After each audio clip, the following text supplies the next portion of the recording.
I got a little confused where in the end, in that 19th over, when, yes, there was Jamie Overton batting on the other side, hitting the big shots, but Adil Rashid had hit a 6 at the last ball of the 18th over, and he himself, from the non-striker's end, has sent Overton back twice for a single. I mean, I know in commentary they didn't pick it up, they thought Overton was not taking the single, but it was Adil Rashid who put his hand up and said, no, you bat, which I found a little sort of strange coming from an experienced cricket brain like him.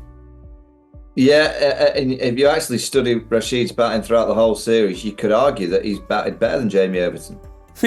Fair point. He played quite nicely and he struck the ball, he's skillful, he's got really kind of skillful wrist to manoeuvre the ball into some funny areas where the captain generally doesn't have fielders. So, yeah, these are little things that England will look back on. I do feel that they've been given a bad hand tonight. I mean, it's not often that you hear me give too many excuses for a loss, but I do think the substitute and that play in the game was a big moment in there, and it's a shame because I think it'd have been 2-2 going to the final game in Mumbai. But I'll keep saying that England have got better. I do think they have got better. I think the bowling is getting better and better. They'll be disappointing from 79 for 5 for India to get 181. That'll be something that they'll look at. And the way that they're playing spins still, I think most teams around the world, if you're playing England in T20 cricket, you're going to take pace off the ball and try and get bowlers that can just spin it slightly either way, and that's where you can get them.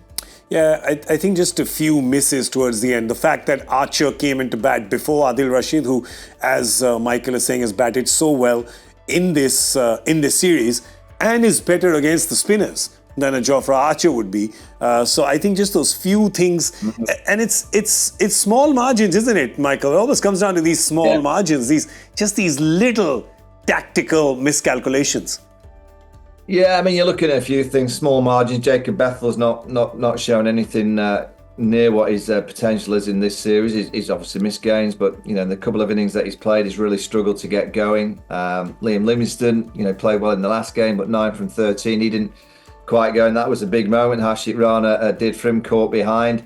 But you're right, Adil Rashid on that kind of wicket when the rate was never ridiculous. It was never getting to 15s and 16s where you need 6 hitters. You needed skillful players who could manoeuvre the ball into the gaps. And Adil Rashid, I've always said Adil Rashid is one of those players that every now and again I'd push him up even higher in the order. Yep.